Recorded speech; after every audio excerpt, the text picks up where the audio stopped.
Olá, sou Max Mustrange, sócio fundador da Excelance, gestão de turnaround e reestruturação.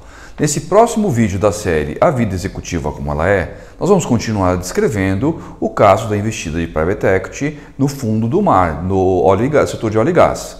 Eu vou pedir desculpa para vocês, esse vídeo tem muito detalhe, eu vou precisar buscar referências dos textos que eu tenho atrás de mim e aqui na minha mão para poder fazer a história completa para vocês. Então eu peço desculpa por estar olhando e pegando referência, mas eu preciso. Bom, para começar esse vídeo, eu quero pegar um comentário dessa semana passada, onde um dos pessoas que segue a gente falou assim: mas o que você está falando é muito óbvio, e é engraçado tornar a obviedade uma coisa diferente. E eu falo que é mesmo. Porque por mais óbvio que seja, é muito diferente, muito difícil implementar. E vocês falam que é óbvio, talvez nunca tivessem pensado, ou pensa, mas não sabe implementar, não sabe fazer acontecer. E aí não é conhecimento, é jeito de pensar e é força de agir. E por isso esse nosso jeito duro, seco e difícil de lidar da Excelance, porque não dá para ser na maciota.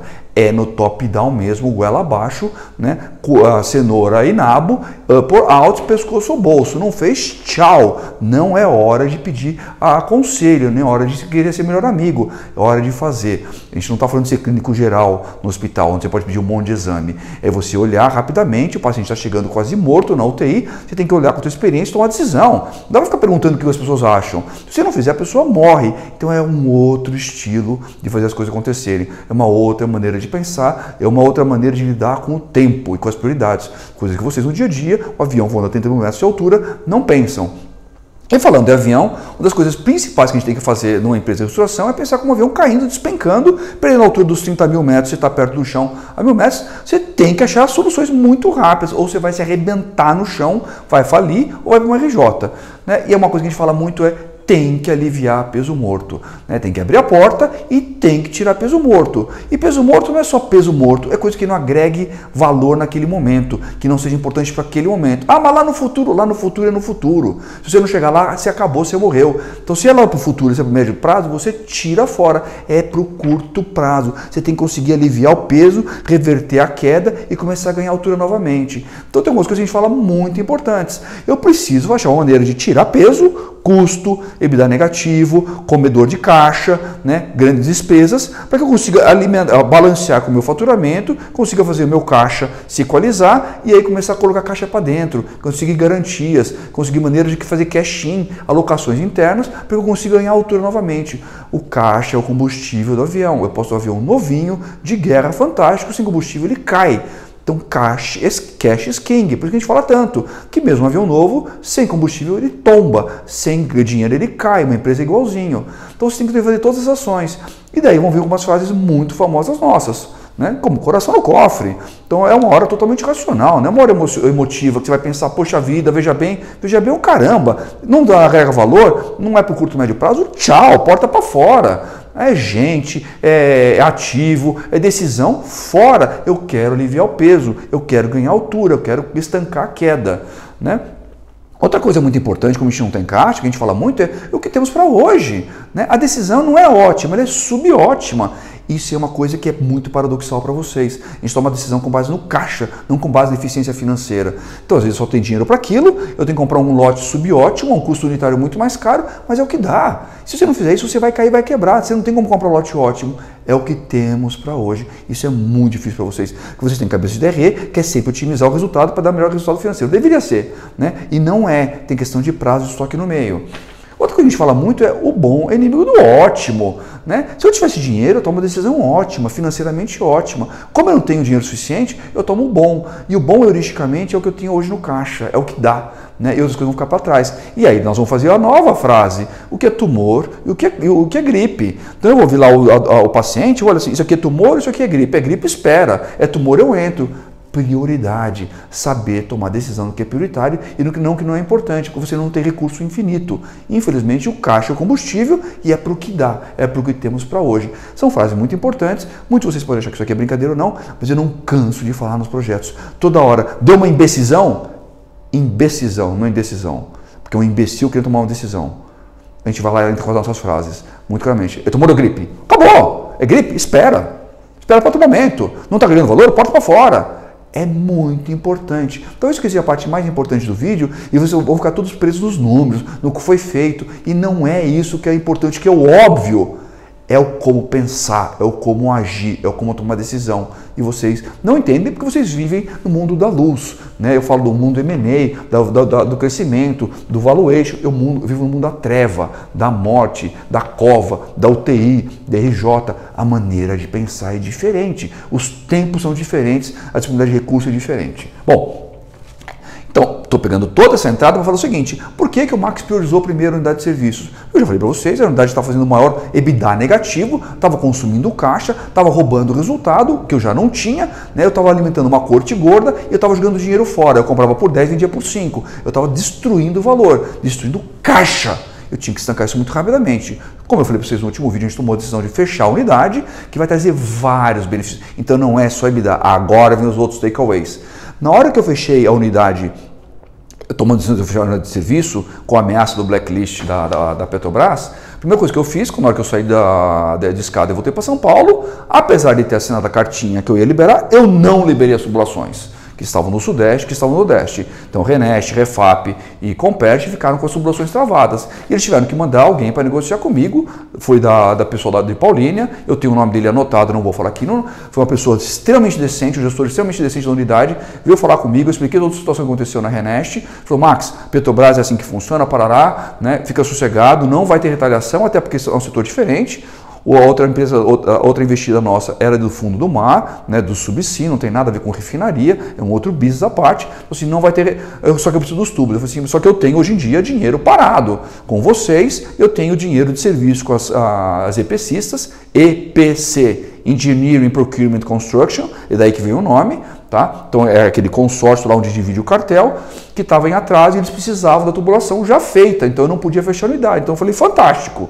Eu devolvo a tubulação pronta, vocês vão me pagar primeiro todo o atraso já e vão me pagando conforme estiver na porta para sair, você paga, põe no meu caixa, eu confirmo o recebimento, eu despacho.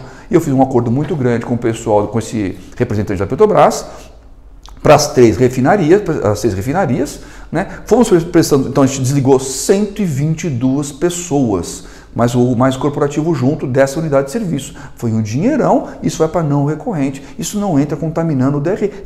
Mas uma área reservada para poder olhar o futuro e o passado, conforme eu já falei num vídeo para vocês, sobre a magia da margem de contribuição da série Sensei Não Sei. Tá? Então isso está bem explicado lá, como é que a gente classificava para não poluir o número. Então, fizemos isso, deixamos uma parte do grupo trabalhando com a gente ainda mais 2 meses para finalizar todas as peças que tinham para a Replan, para a Comperj e para a Renest, para entregar, recebemos o atraso e colocamos para fora. Só nessa brincadeira foram mais 6,3 milhões de reais que entraram no nosso caixa. Então, como eu falei para vocês, eu quero estancar e quero pôr caixa para dentro, para recuperar a altura. Né? Outra coisa, na hora que eu fiz essa negociação, eles me garantiram que a área de subsídio não ia entrar na lista negra, que era o nosso grande temor. E foi feito. E aí teve outro grande takeaway.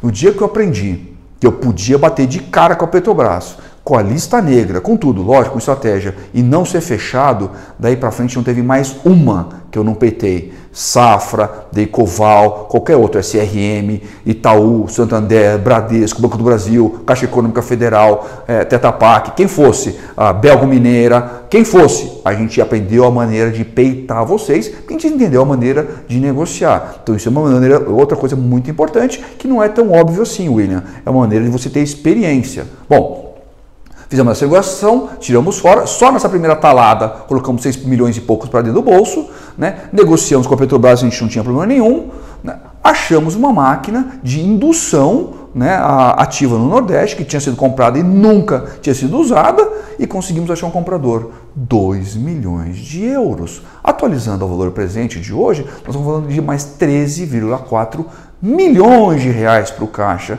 Gente, mas você fechou. Não é só que a gente fechou. Eu parei de pagar salário, 122 pessoas na rua. Eu trouxe de volta 6,3 milhões de volta para o caixa, né? Dos serviços que estavam faltando e do atraso. Eu coloquei mais ainda a venda da máquina. Vendi um terreno por mais 2 milhões de reais. Nós estamos falando aqui nessa primeira brincadeira, só do fechamento da sua unidade, de mais 21,7 milhões de reais para o caixa. Então eu estanquei e comecei a colocar combustível de volta na aeronave para ganhar altura. Sai, né? Na hora que eu ponho caixa, eu ponho dinheiro, eu ganho altura, eu ganho estofamento, cafofo, né? Buffer de caixa para poder passar o tempo. É muito importante. As suas ações são todas visando ganho de caixa e parar a sangria. Bom, com isso aqui a gente teve um outro benefício ainda. Então são várias coisas, não é a decisão única de fechar. Como eu falei para vocês, lá na unidade de Atibaia, nós tínhamos uma área industrial de mais ou menos 30 mil metros quadrados, divididas em 3 naves, né, em 3 sequências de teto, vamos dizer assim, né, onde 2/3 originalmente era da área de subsea, equipamentos, e 1/3 era da área de expulso do Sudeste. Na hora que a gente tomou a decisão de fechar, além de tudo que eu já falei para vocês, esse 1/3 de área, 10 mil metros quadrados, passaram a ser de equipamentos. Então eu aumentei em 50% a minha capacidade de área plana fabril. E já, quando a gente entrar no capítulo de equipamentos, vocês vão entender o que isso fez de efeito para a gente no mercado, tá? Que as pessoas não entendiam. Isso aumentou muito a nossa capacidade de entendimento no momento onde as empresas não estavam conseguindo entregar, tomando multas milionárias. Nós vamos falar já sobre os 120 milhões de multa que a Aker tomou da Petrobras no Valor Econômico 2013. Então, isso vai potencializar muito o negócio para a gente. Então, não é só caixa, é capacidade produtiva também. Bom, com isso aqui, a gente também tinha reduzido já o CEO, o CFO, tinha arrancado fora. Eu tinha descoberto um rapaz chamado Ricardo Lima, vou falar o nome dele porque eu vou falar bem dele, que estava no fundo de Private Equity. Um rapaz muito bom, quietinho, não igual aqueles outros almofadinhas que eu tinha lá dentro. E eu falei, pô, o Ricardo é um cara bom, quero ele para mim. E trouxemos um cara da Private Equity, o Ricardo, para dentro da empresa para ser o nosso CFO. Que mudança! Um cara simples, né, com bom conceito, com boa estrutura e ajudou a gente a refazer toda a parte contábil e financeira da empresa. Ricardo, grande saudade de você, você fez uma grande diferencial no projeto. E trouxemos o Ricardo Lima para dentro para ser o nosso novo CFO das 3 empresas, não um para cada uma. Ele também tem uma parte de custo com capacidade, né? Bom, ajustamos o sistema de incentivo de quem ficou, e especialmente dos presidentes e dos vendedores, e que eu vou dar uma dica para vocês. Então, o que foi que você fez, Max? Então eu vou falar para vocês mais ou menos de um presidente, como é que a gente arrumou, né? Ele ficou do 100% de variável dele, 30% com margem de contribuição feita direito, não do jeito que vocês fazem, feita direito, absoluto, dinheiro real, né, massa monetária. Mais 20% da bonificação dele sobre margem de contribuição receita líquida, percentual. Então, percentual da margem, ela tem que ser alta, tem que ser gorda. Não é só fazer volume com margem fina, eu quero ela gorda. Eu quero fazer poucas e boas vendas. Eu quero vender filé mignon e quero vender picanha. Eu não quero ficar vendendo um monte de colchão duro.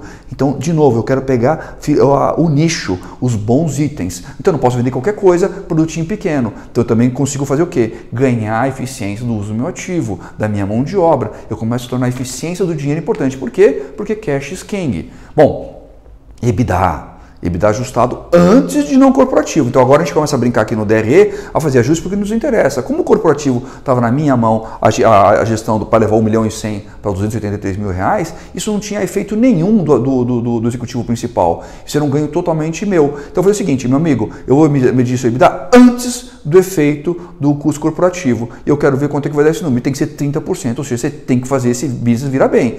Fazer boas contratações, bons produtos, bons clientes, bom preço, custo reduzido, efetividade e entrega no prazo. Esse é o seu trabalho, você é operacional. Nós estamos falando de uma empresa industrial pesada, né?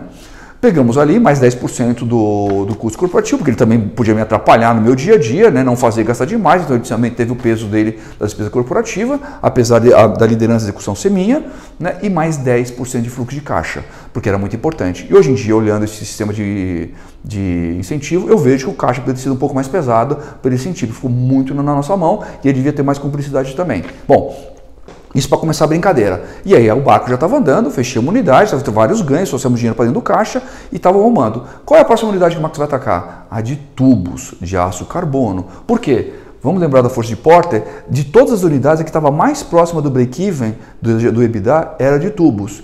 E o que ela fazia? Ela estava aqui, na indústria, comprando da Confab, por causa do conteúdo nacional, e vendendo para Petrobras. Ela estava no meio de dois gigantes. O poder de barganha dela nessa cadeia é quase nulo. Ela era esmagada de margem e de pagamento e de custo. Ou seja, não dava para continuar. Chamei o Paulo, que era o gestor da BU, discuti com ele. Paulo, tem como escapar disso aqui? Porque o ideal para a gente, na verdade, era... Porque a gente tinha comprado o tubo nacional por causa do conteúdo nacional da Confab. É sair fora disso aqui. E o Paulo falou assim, pô, Max, podemos começar a trazer tubo com costura e sem costura da China. Muito mais barato, sem certificação que a Petrobras exige, e vender para um público de alvo muito mais fracionado, fragmentado, com menos poder de barganha para várias coisas. Vamos nos lembrar? Nós estamos em 2013, 2014 era a Copa do Mundo. Todos os preparativos de infraestrutura do Brasil estavam sendo feitos atrasados para variar. Aeroportos, com a tubulação de querosene, né? A infraestrutura ainda na parte de galpões logísticos estava avançando loucamente no Brasil, estão gastando muito tubulação, não só estrutural quanto para sprinkler também, shopping centers bombando de construir, estádio também. Bom, gente, não faltavam de enfiar tubo de aço carbono. A gente podia fugir da Confab e buscar na China, barato. A gente tinha dinheiro, né? Eu vou contar para vocês que eu estou contando fora do time. A gente teve o aporte, compramos tubulação, a gente pegou tubos, mais de 6 milhões de reais que a gente tinha na Mercotubos, tubos parados, slow movers, né, que não vendia, trocamos no mercado com outros players que tinham tubulação que eles precisavam diferentemente da nossa. A gente pegou o que a gente queria, eles levaram o que queriam, a gente trocou isso e virou dinheiro ativo. Então são mais 6 milhões de reais de tubulação ativa e fora a tubulação da China chegando. E aí nós vamos prospectar o mercado fracionado, ou seja, ficamos com China, baixo poder de barganha porque tem uma oferta gigante, diversos players. Aqui vão ser vários clientes pequenos, menores, não só a Petrobras grande, e aqui quem ficou com valor fomos nós. Então a gente inverteu a lógica. Quem ficou com poder de barganha foi essa BU. E a gente começou a comandar. E não podia fazer venda com margem de contribuição inferior a 18,5%, 19% em relação à receita líquida. Não podia, era proibitivo. Então a gente conseguiu transformar quase que uma commodity em quase que uma especialidade. Então nós tínhamos todo um processo, e daí surgiu na Excelance todo pedido de venda, né, ter que ter análise de margem de contribuição pré-aprovada, ter análise de crédito na condição que seja pré-aprovada, para aí sim virar um pedido vivo no sistema, senão isso se derrubava, ele nem entrava. Então a área financeira começou a ganhar muito corpo e peso, porque ela podia falar sim e não para a área comercial, diferentemente em grande parte das empresas, onde a área comercial põe para dentro, caga na cabeça do financeiro e ele é obrigado a aceitar pelo poder da área comercial. Acabou. Quem manda é a área financeira, a área comercial trabalha, rala e põe para dentro. A gente vai ver se serve ou não serve.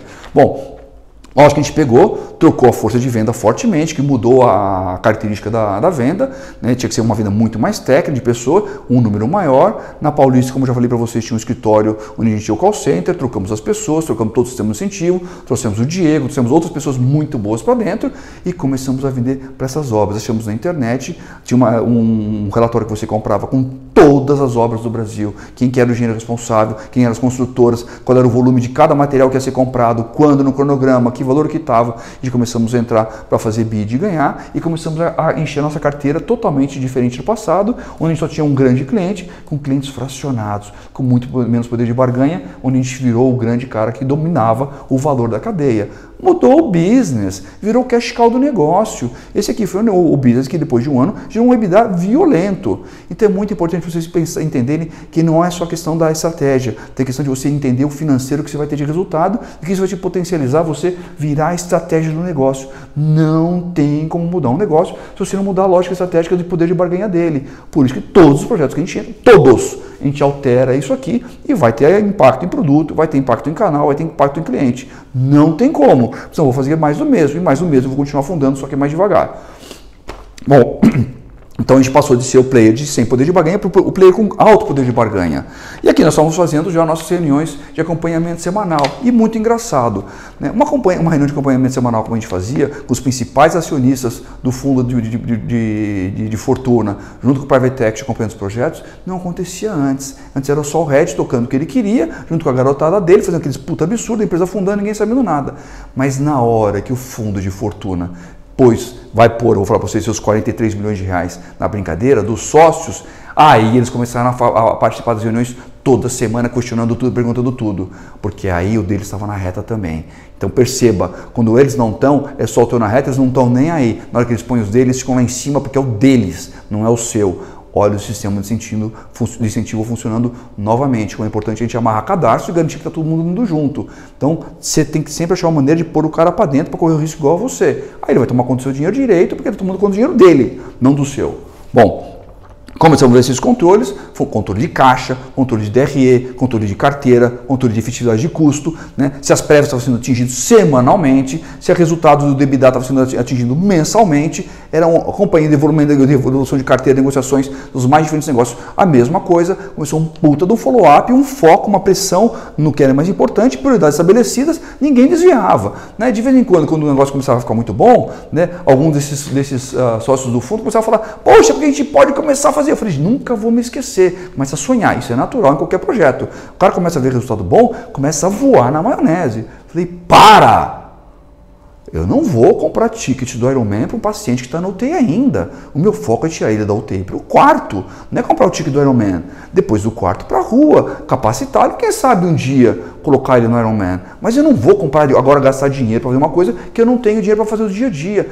Esse é outro erro muito crasso que acontece nas empresas. A gente começa a melhorar um pouquinho, o acionista começa a voar na maionese e começa a gastar novamente onde não é importante. E o avião vai cair porque ele gastou onde não era prioridade, ele comeu caixa do dia a dia para você ganhar altura.